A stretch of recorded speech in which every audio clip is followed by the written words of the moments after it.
So hi friends, welcome back to Tokyo Revengers season 3 episode 10. ఒకసారి episode 8 and episode 9 లో ఏం జరిగిందో short గా తెలుసుకుందాం. కోకో ఈని యొక్క సిస్టర్ అయినటువంటి అకేన్ అయితే లవ్ చేస్తాడు. బట్ అనుకోకుండా ఒక రోజు వాళ్ళ ఇల్లు ఫైర్ అవ్వడం వల్ల అకేన్ బాడీ కంప్లీట్ గా బర్న్ అయిపోతుంది. అకేన్ పేరెంట్స్ దగ్గర తనకి ట్రీట్మెంట్ ఇచ్చేందుకు డబ్బులు ఉండవు. దీంతో కోకోని తన కోసం కొన్ని ఇల్లీగల్ వేస్ లో డబ్బులను అయితే సంపాదిస్తూ ఉంటాడు. బట్ అనుకోకుండా ఒక రోజు అకేన్ అయితే చనిపోతుంది. బట్ కోకో మాత్రం నా దగ్గర ఆ రోజు సరైన డబ్బులు ఉండుంటే ఈ రోజు అకేన్ చనిపోయి ఉండేది కాదని చెప్పి తను అలాగే ఇల్లీగల్ వేస్ లో డబ్బులను అయితే సంపాదిస్తూనే ఉంటాడు. ఇక అకేన్ అండ్ ఈనుయి సిబ్లింగ్స్ కాబట్టి వాళ్ళిద్దరి ఫేసెస్ సిమిలర్ గా ఉంటాయి. దీంతో మనడు అప్పటి నుంచి ఈనుయిలోనే అకేన్ అయితే చూసుకుంటూ ఉంటాడు. ఇక ప్రెసెంట్ సీన్ లో హైటాని బ్రదర్స్ అకాయ్ హెడ్ పైన ఒక ఐరన్ రాడ్ తో నాన్ స్టాప్ గా కొడుతూ ఉంటారు. అది చూసిన యాంగ్రీ ఒక్కసారిగా ఏడవడం స్టార్ట్ చేస్తాడు. దీంతో యాంగ్రీలో ఉన్న మాన్స్టర్ అయితే బయటకి వస్తాడు. దీంతో యాంగ్రీ ఒక్కడే టెంజికు టాప్ ఆఫీసర్స్ అందరిని నాక్ చేస్తూ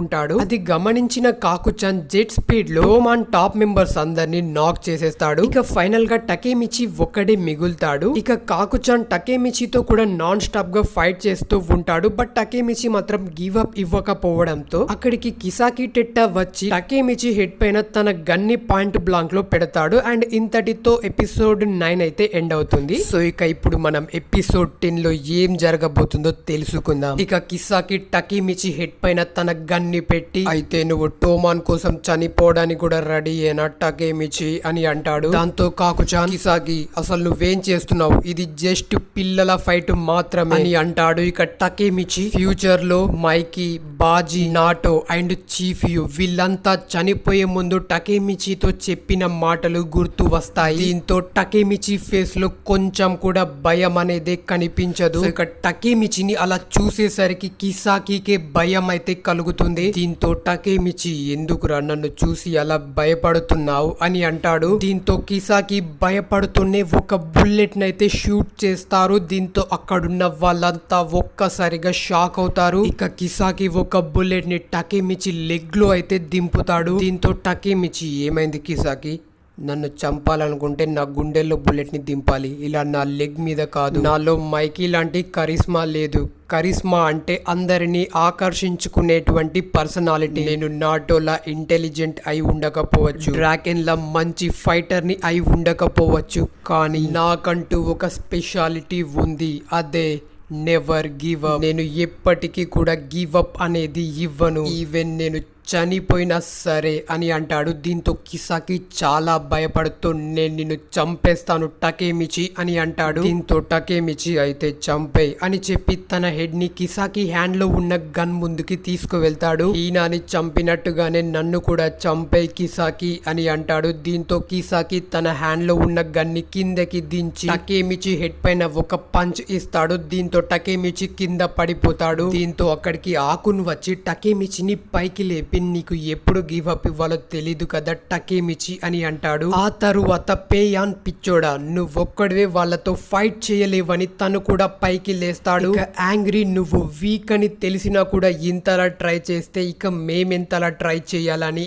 తను ఇంకా హకాయ్ కూడా పైకి లేస్తారు. ఇక చీఫ్ యు, టకేమిచి బాజీ ప్లేస్ ని నువ్వు రిప్లేస్ చేసినందుకు నాకు చాలా ప్రౌడ్ గా ఉంది అని తనతో పాటు టోమన్ వాళ్ళంతా పైకి లేస్తారు. ఇక చీఫ్ యు కిసాకితో, కిసాకి ఇది కేవలం పిల్లల ఫైట్ మాత్రమే, మేమిక్కడికి ఫైట్ చేయడానికి మాత్రమే వచ్చాం, ఒకరిని ఒకరు చంపుకోవడానికి కాదు. దానికోసం మేము మా హ్యాండ్స్ తో మాత్రమే ఫైట్ చేస్తాం, మీలా పెరిగి వాళ్ళ వెపన్స్ ని యూజ్ చేయము అని అంటాడు. దీంతో కిసాకి, ఏంట్రా మీ చెత్త మొహాలు వేసుకుని పైకి లేచి ఒక బోడీ స్పీచ్ ఇచ్చినంత మాత్రాన మీరు విన్ అయ్యానని అనుకుంటున్నారా? మీకు నిజంగానే టోమాన్ అంతమవ్వద్దన్న ఉద్దేశం ఉంటే నేను మీకు ఒక ఆఫర్ ని ఇస్తాను, ఎంజుకొని టోమాన్ తో మెర్జ్ చేద్దాం. ఆ గ్రూప్ కి నేమ్ టోక్యో మాంజిన్ గ్యాంగ్ గానే ఉంటుంది అండ్ ఆ గ్రూప్ కి లీడర్ గా మన మైకీనే ఉంటాడు, ఏమంటావు అని అంటాడు. దీంతో టకేమిచి కోపంగా కిసాకి టెట్టా దగ్గరికి వెళ్లి వాడి సోడా బుడ్డి కళ్ళద్దాలు బ్రేక్ అయ్యేలా వాడి ఫేస్ పైన ఒక పంచ్ ఇచ్చి, నాకు నువ్వు ఇలా అంటావని ముందే తెలుసు కిసాకి,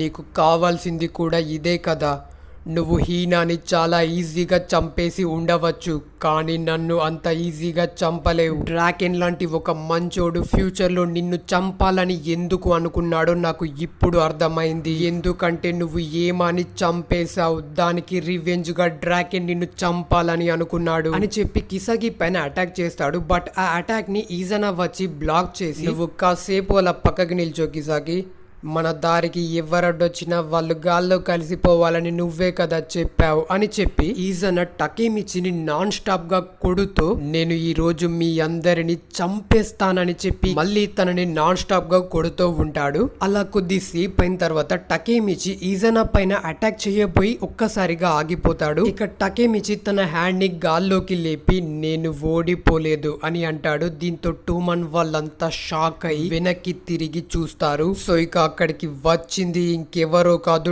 టోక్యో మాంజిన్ గ్యాంగ్ యొక్క లీడర్ అయినటువంటి మైకీని చూసిన టెంజికో మెంబర్స్, వీడేమైనా మాన్స్టరా, వాడి సిస్టర్ ఈ రోజే కదా చనిపోయింది, అయినా ఇక్కడికి ఎలా రాగలిగాడు అని షాక్ లో ఉంటారు. ఇక మైకీ నేరుగా టకేమిచి దగ్గరికి వెళ్ళి థ్యాంక్స్ టకేమిచి అని అంటాడు. ఇక సడన్ గా డ్రాకెన్ కూడా హీనాని తీసుకొని తన బైక్ పైన అక్కడికైతే వస్తాడు. దీంతో టకేమిచి హీనా అసలు నువ్విక్కడికి ఎందుకు వచ్చావని అడుగుతాడు. దీంతో హీనా అసలు డ్రాకెన్ అండ్ మైకీ అసలు ఇక్కడికి ఎందుకు వచ్చారన్న విషయాన్ని ఎక్స్ప్లెయిన్ చేస్తుంది. టకేమిచి హాస్పిటల్ నుంచి వెళ్లిపోయిన తర్వాత హీనా డ్రాకెన్ అండ్ మైకీలతో నేను మీతో కాసేపు మాట్లాడాలి అని చెప్పి టకేమిచి నిజంగానే ఏమని కాపాడాలని అనుకున్నాడని అంటుంది. దీంతో డ్రాకెన్ చాలా సీరియస్ గా నీకేమైనా పిచ్చి పట్టిందా, ఇలాంటి సిచ్యువేషన్ లో ఏం మాట్లాడుతున్నావు, ముందు టకేమిచి కూడా ఇదే మాట అన్నాడు. అసలు మీ ఇద్దరికి ఏమైంది, మేము ఇప్పటికే చాలా బాధలో ఉన్నాము, దయచేసి మా ఇద్దరిని కాసేపు